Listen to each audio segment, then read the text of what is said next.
세계적인 리더십 권위자인 또 저술가인 스티븐 코비가 직장인 2만 3천 명은 이제 설문조사를 하면서 세 가지 결과를 이렇게 설명을 했습니다. 첫 번째, 35%만이 자신의 속한 조직이 무엇을 왜 성취하려고 하는지 확실히 이해하고 있다. 두 번째, 5명 중 1명만이 팀이나 조직의 목적에 대해 열정을 가지고 임하고 있다. 세 번째, 5명 중 1명만이 자신의 업무와 조직의 목표 사이의 연관성을 뚜렷이 알고 있다. 이렇게 숫자와 데이터를 그냥 이렇게 나열하다 보니까 좀 이렇게 딱딱하고 어렵더라는 거죠. 그래서 언뜻 개념이 잘 이해가 안 되고 이 조직이 얼마나 심각한지 잘 모르겠다라는 거예요. 그래서 사람들이 기억을 오래 하기 위해서 이 데이터를 축구 경기에 비유해서 표현을 봤다는 겁니다. 똑같은 얘기인데도 이렇게 표현했어요. 축구 선수 11명 중 자기 팀 골대를 정확하게 알고 있는 선수 4명뿐이다. 그럼 되게 심각하죠, 그렇죠?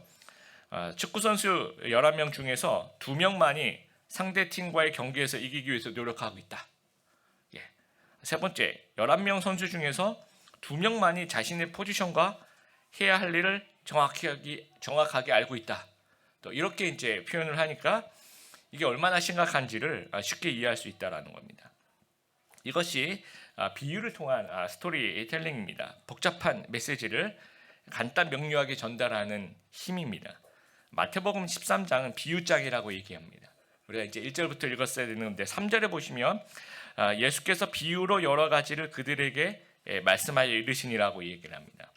비유란 얘기는 한 사물과 다른 사물을 비교하기 쉽도록 나란히 이렇게 배열하는 하나의 수사적인 기법입니다. 나타내고자 하는 어떤 사상과 진리를 직접 드러내지 않고 유사성이 있는 상황, 사물에 빗대어서 표현하는 겁니다. 사무엘하 12장에 보면 다윗 왕이 신하의 아들인 밧세바와 불륜을 저지릅니다. 그때 이제 나단 선지자가 방문을 해요. 그래서 이 다윗 왕에게 직설적으로 불륜은 이거 나쁩니다라고 얘기하지 않고 어떻게 얘기했냐면 비유로 얘기를 해요. 부자와 가난한 사람이 살고 있었는데 부자가 가난한 사람의 그 하나 있는 그 양을 빼앗아 갔다.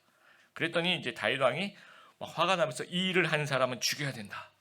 그렇게 얘기하니까 나단 선지자가 왕이 바로 그 사람입니다. 이렇게 얘기를 합니다. 굉장히 몰입도가 높고 이해도 잘 되고 강렬하게 이제 메시지를 전달하게 됩니다. 예수님께서 비유로 설명하신 이유가 하나님 나라를 보다 더 쉽고 잘 이해하도록 그렇게 전달하도록 비유로 설명하신 겁니다. 그런데 이제 우리가 오해할 만한 구절이 등장을 합니다. 14절, 15절 제가 한번 읽어볼게요. 이사야의 예언에 그들에게 이루어졌으니 일렀으되 너희는 듣기는 들어도 깨닫지 못할 것이요 보기는 보아도 알지 못하리라. 이 백성들의 마음이 완악하여져서 그 귀는 듣기에 둔하고 눈은 감았으니 이는 눈으로 보고 귀로 듣고 마음으로 깨달아 돌이켜 내게 고침을 받을까 두려워함이라 하였느니라. 자, 이 구절을 이렇게 보면 예수님이 비유로 말씀하신 것이 못 알아듣게 하는 것이 목적인가라고 우리가 오해를 할 수가 있습니다. 그런데 이제 14절, 15절, 특히 이제 15절 자세히 읽어보면 뭔가 거부하잖아요. 듣기를 거부하는 것이 그 주체가 하나님이 듣지 못하게 하는 것인지 아니면 백성들이 듣지 않으려고 하는 것이 그 주체를 살펴보면 하나님이 아니라 그들이에요. 이 백성들이 듣기를 거부하고 있다는 얘기를, 그러니까 심판받을 자들은 아무리 말해도 이해를 잘 못한다라는 표현을 약 그 3,000년 전에 좀 그렇게 쓰여진 문학적 표현이라고 이해하시면 될 것 같습니다. 그래서 12절에 잘 설명을 하고 있어요. 무릇 있는 자는 받아 넉넉하게 되되 없는 자는 그 있는 것도 빼앗기리라. 심판을 받을 자들은 안 믿는 자들이죠. 들어도 무슨 말인지 잘 모른다라는 겁니다. 그런데 하나님의 백성은 보다 이해하기 쉽고 인상 깊게 그런 비유들이 기억에 남는다라는 거예요. 그래서 더 풍성하게 된다. 그 말을 하고 있습니다. 16절을 보면 좀 오해가 더 풀려요. 그러나 너희 눈은 봄으로 너희 귀는 들음으로 복이 있도다. 너희는 알아듣는다는 겁니다. 하나님의 백성이 잘 알아듣도록 비유로 말씀하셨다라는 거예요. 그래서 오늘의 비유는 첫 번째 씨 뿌리는 자의 비유예요. 그러니까 예수님은요 비유의 대가입니다. 심오한 진리를 아주 쉽게 설명할 수 있는 그것도 굉장한 능력입니다. 그래서 그 씨 뿌리는 자의 비유를 설명하시면서 하나님 나라는 이런 것이다 라고 말씀하시고 계시는데, 우리가 이제 보통 토양이 비옥한 정도를 나타내는 비옥도 지수라고 하는 전문 용어로 이제 휴머스 지수라고 합니다. 휴머스 지수가 10 이상이면 과일나무라든지 채소에 비료나 농약을 사용할 필요가 없이 아주 잘 자랍니다. 미국이 한 8 정도 된다고 하고요. 일본은 한 5 정도, 한국은 3 정도, 중국이 한 2 정도, 그리고 북한의 땅은 이제 제로에 가까워. 이건 뭐 측량을 할 수가 없다라고 합니다. 이렇게 북한이 왜 이렇게 됐냐? 이건 공산화가 되면서 이제 집단 농장을 하면서 이제 배급을 줘요. 그러니까 이제 이 땅이 이제 내 땅이 아니다라는 거죠. 그러니까 누구도 이제 그 땅을 가꾸지 않는 거예요. 완전히 방치된 상태에서. 그래서 유엔 식량 농업 기구에서 북한 농업이 제 기능을 발휘하려면 10조 원 가까이를 투입을 해서 20년을 투자해야지 땅이 조금 비옥하게 되지 않을까, 이제 그렇게도 설명을 합니다. 그래서 농사의 성패가 씨앗이 아니라 땅의 비옥도에 따라서 달려 있다라는 거예요. 그러니까 땅이 비옥할수록 토양이 잘 가꾸어질수록 많은 열매를 맺는다라는 겁니다. 오늘 씨 뿌리는 자의 비유로 알려져 있지만 실제로는 이게 땅의 비유입니다. 당시 농사법이 아까 우리 영상에도 봤지만 흩뿌리기입니다. 이렇게 손으로 이렇게 흩뿌리죠. 왜냐하면 이게 논이 아니라 이제 밭이라는 거예요. 그래서 모내기가 아니고 씨앗을 손으로 이렇게 뿌려서 그냥 씨를 뿌리는 겁니다. 뿌릴 때 이제 바람이 또 같이 불게 되면 여러 방향으로 또 여러 종류의 땅으로 이제 씨앗이 떨어지게 됩니다. 자, 그럼 씨앗은 무엇을 의미하는가? 우리 아까 읽었죠. 18절 씨 뿌리는 비유를 들으라. 19절 보시면 아무나 천국 말씀을 듣고, 그러니까 이 씨앗은 이 천국 하늘나라 말씀, 하나님 말씀을 이야기를 합니다. 그리고 이제 밭과 땅은 무엇을 의미하는가? 19절에 보니까 그 마음에 뿌려진 것을이라고 얘기해요. 그 마음에 뿌려진 것을, 곧 길가에 뿌려진 자요라고 설명하는 거 보니까 우리의 마음의 상태, 마음의 밭을 의미하는 겁니다. 그러니까 씨 뿌리는 자도 동일하고 씨도 동일해요. 그럼 다른 점이 무엇입니까? 땅이 다른 거죠. 땅이 어떻게 반응하느냐. 그래서 오늘 비유의 그 메시지는 천국 복음은 받아들이는 사람들의 태도에 따라서 결과가 달라진다라는 거예요. 그러니까 받아들이는 사람에 따라서 어떻게 달라지는지 4가지 마음의 밭, 또 우리의 마음을 한번 생각해 보면서 좀 살펴보게 되길 바랍니다. 첫 번째, 길가밭 마음입니다. 19절에 제가 다시 한번 읽어볼게요. 아무나 천국 말씀을 듣고 깨닫지 못할 때는 악한 자가 와서 그 마음에 뿌려진 것을 빼앗나니 이는 곧 길가에 뿌려진 자요. 이 밭과 밭 사이에 좁은 길이 있어요. 사람들의 왕래에 의해서 이제 이게 자꾸 밟고 지나가니까 딱딱하게 굳어져 있습니다. 오늘날 비유라면 아마 콘크리트 바닥, 아스팔트 바닥 이렇게 표현했을 것 같아요. 도저히 깨닫지 못하는 사람, 이 마음이 아스팔트인 사람, 씨앗이 들어갈 틈이 없는 것입니다. 안 받아들여지는 거죠. 그래서 이제 고린도전서 2장 14절에 보면요, 같이 한번 읽어보겠습니다. 시작. 성령에 속하지 않은 사람은 하나님의 성령에 속한 것들을 받아들이지 않습니다. 그런 사람에게는 이런 것들이 어리석어 보입니다. 그런 것들은 영적으로 식별되는 것이므로 세상에 속한 사람은 그런 것들을 깨달을 수도 없습니다. 받아들여지지 않는다, 그렇죠? 그리고 되게 어리석어 보인다라고 얘기를 합니다. 깨닫지 못한다라고 이야기를 해요. 이런 어떤 마음의 사람은 출애굽 당시 이집트의 바로 왕이 딱 그런 마음인 것 같아요. 이 10가지 재앙, 그렇죠? 하나씩 이 재앙이 나오잖아요. 피, 그냥 두 번째 뭡니까? 개구리. 이 아무튼 이제 하나씩 등장을 하는데 그 엄청난 것들을 계속 보면서도 마음이 굳어져서 절대 안 믿어요. 계속 그거를 경험하면 경험할수록 더 마음이 강팍해지는 거죠. 더 딱딱하게 굳어지는 거죠. 안 믿기로 작정한 거죠. 이게 이제 콘크리트 마음입니다. 그리고 마태복음 11장 17절 예수님께서 이 수용성이 없는, 이 받아들이지 않는 이 유대인들을 향해서 같이 한번 읽어보겠습니다. 우리가 너희를 향하여 피를 불어도 너희가 춤추지 않고 우리가 슬피 울어도 너희가 가슴을 치지 아니하였다 함과 같도다. 혹시 우리가 이런 마음이지 않을까?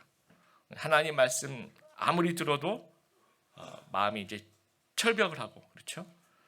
무관심하거나 무대응하는 것이 우리의 마음이 아닐까 한번 생각해 보길 바라요. 우리가 수용하지 않으면요, 19절처럼 말씀은 이제 바로 없어집니다. 빼앗깁니다. 이제 생명의 씨앗이 우리 안에 흡수가 돼야지 이 안에서 뭔가 자꾸 발생을 하는데 흡수가 안 되니까 그 어떤 것도 일어날 수가 없는 겁니다. 제가 자라난 교회에 권사님 중에서 이제 언제나 이제 설교 시간에 아멘 이렇게 크게 얘기하시는 권사님이 계세요. 그래서 그 교회 뭐 유명합니다. 아멘 권사님이라고. 이름도 기억이 안 나고 그 아멘 권사님이라고 제일 앞줄에 이렇게 제일 앞줄에 앉아서 목사님 이제 말씀하시면 아멘 이렇게 얘기하시는데 얼마나 쩌렁쩌렁하게 울리는지 제가 이제 청년 때는 주로 2층에서 중2층이죠. 거기서 이제 예배를 드리면 하여튼 거기까지도 아주 쩌렁쩌렁하게 들립니다. 근데 이제 예를 들어서 목사님이 이제 뭐 하기를 바랍니다. 그러면 아멘 하고 이렇게 처음에 이렇게 착착 맞았겠죠. 근데 연세가 드시면서 이제 고령이 되시고 기도 잘 안 들리시고 이제 그러다 보니까 이게 딱딱 안 맞아요. 어떨 때 보면. 그래서 목사님이 다른 얘기 하시는데도 아멘, 저 3절 볼까요? 아멘. 그리고 이렇게 이거 관계 없는데 이게 잘 안 들리시는데 하여튼 목사님 뭐라고만 얘기하셔도 아멘. 아주 전 교회가 떠들썩하게. 근데 처음에 이제 우리 교인들은 이분이 몇십 년 동안 그렇게 아멘으로 반응하신 걸 알고 있잖아요. 그러면서 이제 연세가 드시면서 기도 잘 안 들리시고 더 연세가 드시면서 이제 어려움을 겪고 계시는 것 아니까 그 아멘, 그 엉뚱한 그 타이밍에 아멘이라고 얘기해도 그게 되게 은혜가 되더라고요. 예. 그래서 뭘 해도 아멘인 거죠. 그래. 이제 그 아멘 소리만 들으면서 우리도 저렇게 아멘으로 반응을 해야 되겠다라는 그런 메시지들을 이제 성도들에게 주신 것 같아요. 그래서 우리 이곳에 앉아 있는 우리 모든 또 온라인으로 예배 드리시는 우리 드림의 교회 성도들 모두가 다 이 아멘 권사님 같은 그런 분 되시길 바랍니다. 예, 너무 좋네요. 예. 예, 딱딱한 마음, 이 밭을 좀 부드럽게 가꾸어 가는. 예, 그래서 말씀을 좀 잘 받아들이는 우리 귀한 성도님들 되시길 바랍니다. 두 번째, 이 돌밭의 마음입니다. 이 팔레스타인 땅은 이 돌과 암석이 많이 있습니다. 그래서 안반 지역에 흙이 이제 얇게 덮여 있는 경우가 많이 있습니다. 물론 그렇지 않은 땅과 이렇게 섞여 있겠죠. 그냥 이제 보기에는 흙밖에 안 보입니다. 근데 조금만 이렇게 파보면 그 밑에 딱딱한 돌과 암석과 바위들이 있는 그런 지역들이 많이 있습니다.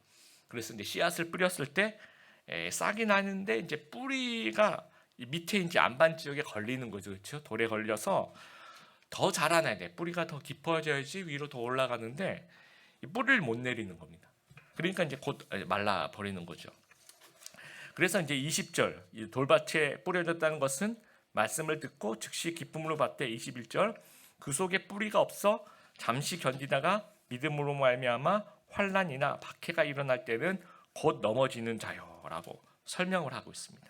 처음에 말씀을 잘 듣는다는 거죠. 그런데 이제 걸림돌이 있어요. 이 돌덩이 걸림돌이죠. 를 만나는 거죠. 그럼 이제 심지가 굳지 못해서 이제 곧 넘어지는 거예요. 그래서 이 걸림돌은 이제 오늘 말씀에서는 환난과 박해라고 표현하고 있어요. 이 돌덩어리들이. 근데 오늘날에 이제 교회 간다고 환난이 있고 그런 시대는 아니죠. 그래서 오늘날로 좀 생각해 보면 오늘날 우리 마음에 좀 어려움을 주는 것들이 좀 있습니다. 이제 상처받는 것 이런 것들이 좀 돌덩이가 되지 않을까 싶어요. 그래서 그런 상처들 때문에 말씀에 뿌리를 내리지 못하고 넘어지는 거죠. 교회에서 마음의 상처를 받는 것 이게 제가 볼 땐 크게 두 종류인 것 같아요. 첫 번째는요.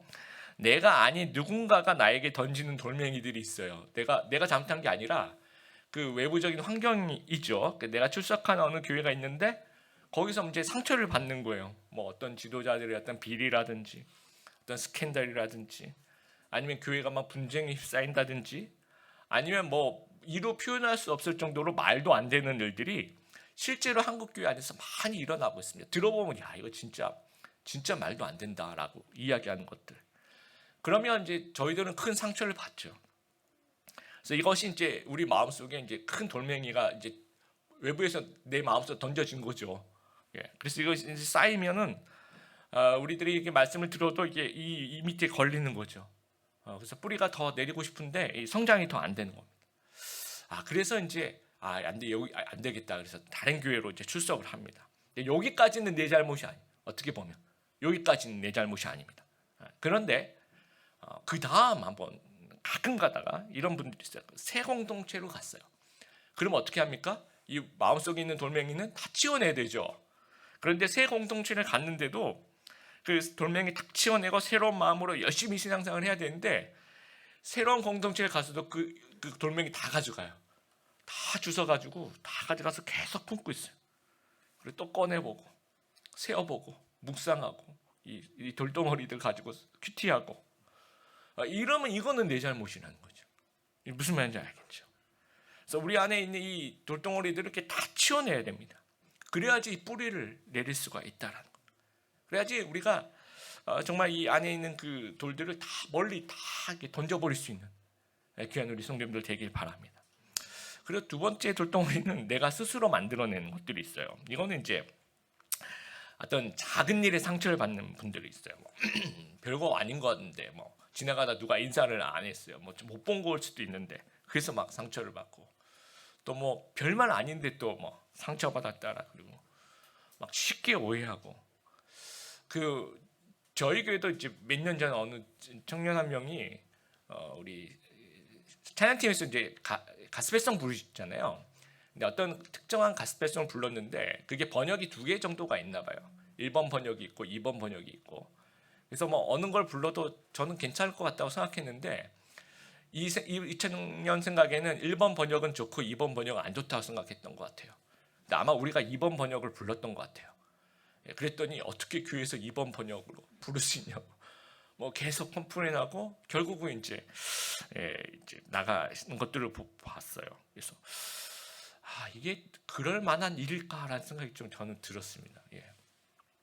아니면 굳이 그 2번 번역을 부르면 나는 부를 때 1번 번역을 부르면 되잖아요. 그래서 굳이 이것이 이렇게 문제를 이렇게 크게 할 그럴 문제일까 그런 생각이 좀 듭니다. 물론 이제 그 사람 이제 그 문제가 클 수 있어요. 이게 뭐냐면 우리 주위에도 여러 가지 뭐 바이러스들이나 이런 것들이 막 돌아다니잖아요. 결국은 자기 면역이 좀 강해야지 그런 것 좀 이겨낼 수 있거든요. 그러니까 이 정도 작은 것들은 좀 내가 이겨내야 되는 것들이 있어요. 그렇지 않으면 아침부터 저녁까지 상처가 정말 일상이 되어버릴 수가 없거든요.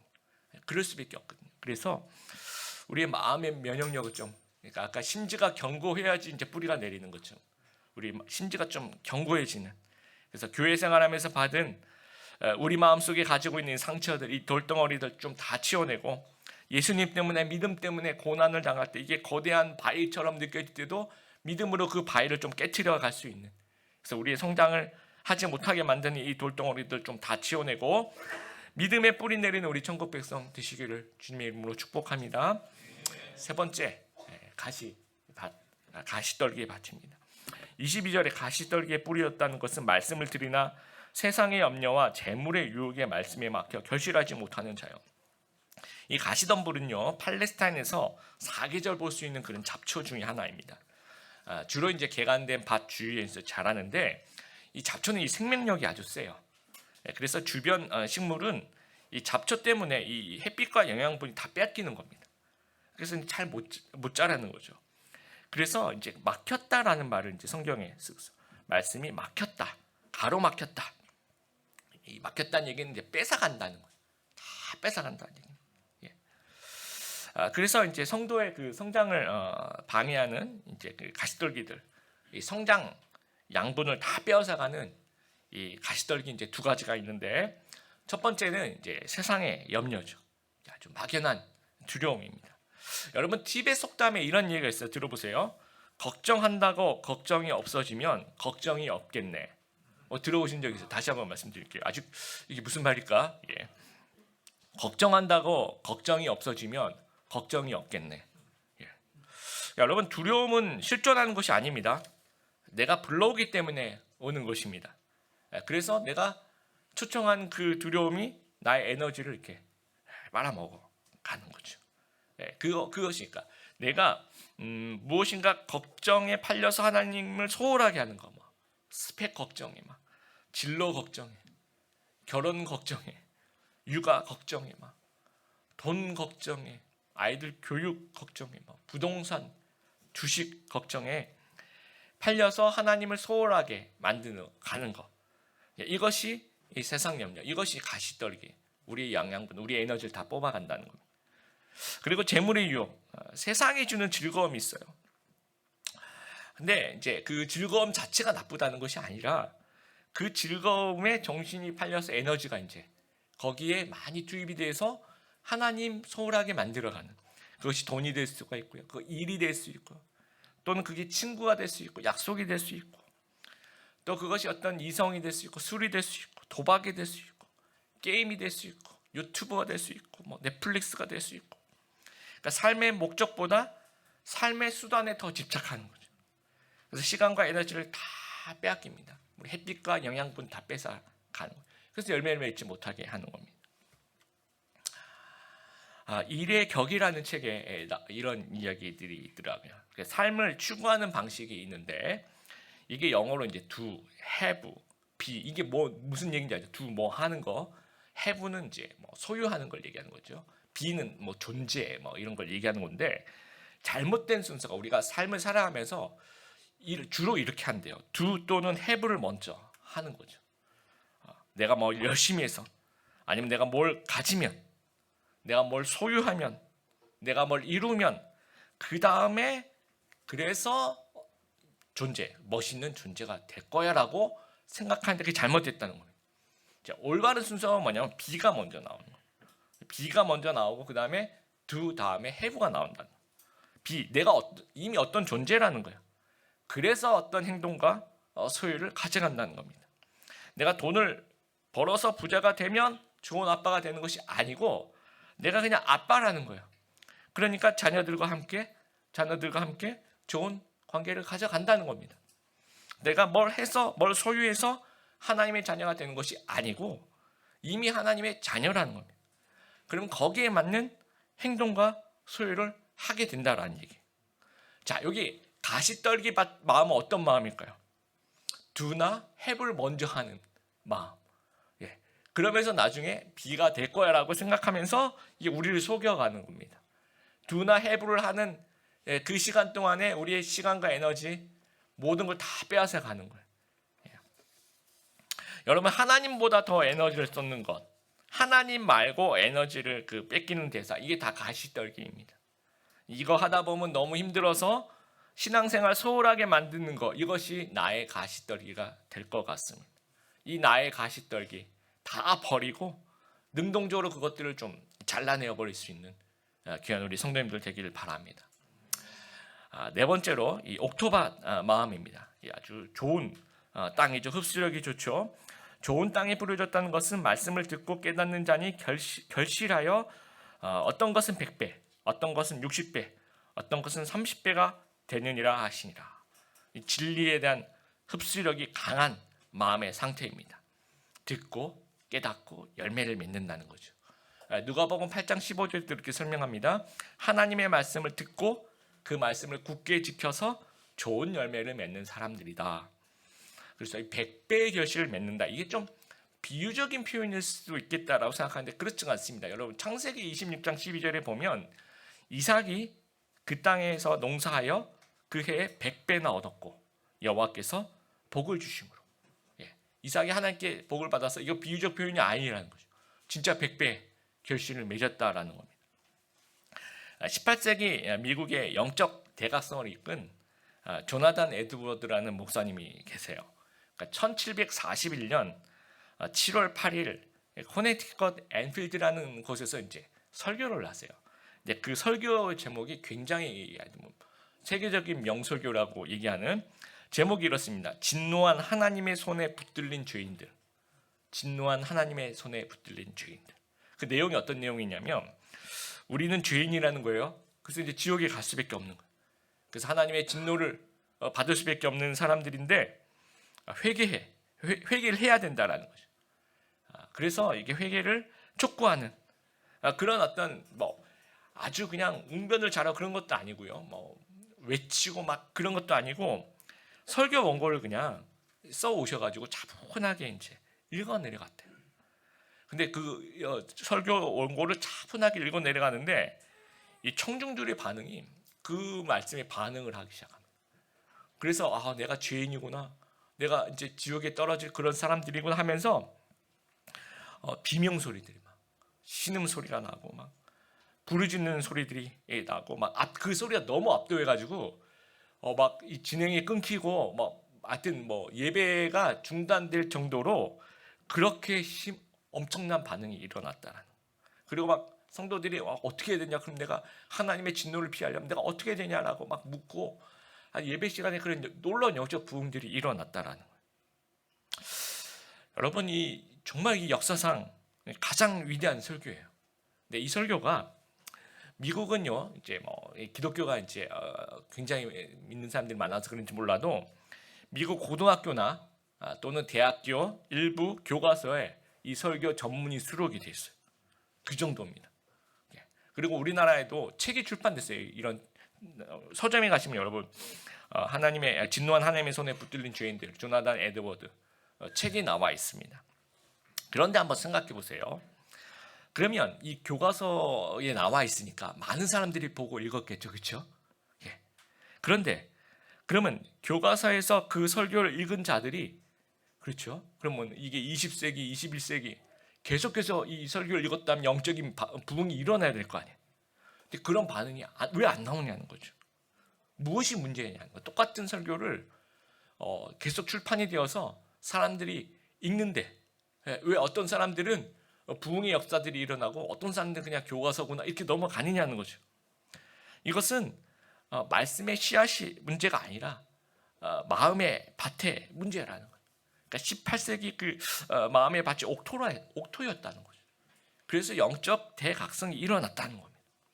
그래서 우리의 마음도 이 조나단 에드워드의 설교를 듣던 그때의 청중과 같이 흡수하고 반응하고 깨닫고 열매 맺는 좋은 땅, 그 옥토가 되기를 바래요. 그래서 서두에 제가 이 휴머스 지수, 토양의 그 비옥도 10이면 좋다라고 말씀드렸죠. 그래서 어떤 분은 에덴 동산 땅은 한 20 정도 되었을 거라고 추측하시는 분들도 계시더라고요. 그래서 우리도 우리 마음 영적인 이 휴머스 지수를 측정해 본다면 에덴 동산과 같은 그런 비옥한 영적인 밭 일구어 가시는 우리 귀한 성도님들 되길 바랍니다. 자, 오늘 제가 이 네 가지 땅의 비유를 말씀을 드렸어요. 근데 이것은 네 종류의 어떤 고정된 인생이 있다는 것을 의미하는 것이 아닙니다. 이것은 네 가지 마음의 시기가 있다는 것이죠. 또 우리가 또 이런 신앙의 변화들을 거쳐서 또 옥토가 되어 갔다라는 겁니다. 예를 들어서 설교 시간 막 조는 사람이 있다고 쳐요. 그러면 제가 볼 때 이분은 둘 중에 하나 같아요. 하나는 길까봐 관심이 없어서 좋을 경우도 있고, 두 번째는 그 전날 너무 무엇인가에 그 가시떨기에 에너지를 너무 일주일 내내 뺏긴 거예요. 그래서 너무 피곤한 거예요. 그래서 예배 시간에 조는 길가밭 아니면 가시떨기에 바칠 가능성이 아주 큽니다. 그런데 또 목사님이 또 설교 시간에 조는 거 지적했다고 또 마음의 상처를 받으면 이 돌짝밭이 될 수도 있을 거라고 생각합니다. 그리고 여러분도 왕년에 내가 왕년에는 옥토였는데 요즘에는 세상에 너무 찌들리다 보니까 지금은 뭐가 됐을까요? 세상에 찌들리면 가시떨기 밭이 되었을 가능성도 크다라는 겁니다. 그리고 내가 전에는 길가밭이고 돌밭이었는데 지금은 이제 마음을 고쳐먹고 지금은 이제 말씀을 훈련받으려고 노력하다 보니까 막 옥토가 되어가는 그런 느낌이 드는 그런 성도님들 계실 거예요. 그래서 끊임없이 이거는 조금이라도 그렇죠. 하루 이틀이라도 우리의 마음을 바꾸는 작업을 게을리하면 어떻게 됩니까? 이게 마음이 이상해질 수 있습니다. 언제든지 변화될 수 있다는 마음 생각하면서 끊임없이 마음밭을 가꾸는 작업을 하는 우리 성도님들 되기를 바라요. 그래서 지금 내 마음은 어떤 상태에 있습니까? 혹시 길가반 마음이라면 마음을 좀 부드럽게 하게 되길 바랍니다. 돌밭의 마음이라면 마음의 어려움과 상처와 이 돌덩어리들에게 다 치워내버린 성도님들 되길 바라고, 이 가시떨기밭 마음이라면 이 세상 염려, 유, 나의 에너지를 빼앗아 버리는 그런 어떤 가시떨기들 다 정리해버리는, 그래서 흡수력이 좋은 비옥한 땅 되어서 말씀 잘 듣고 잘 깨닫고 순종하고 열매 맺는 귀한 하나님의 백성들 다 되신 우리 귀한 들미교회 성도들 되시기를 주님의 이름으로 축복합니다.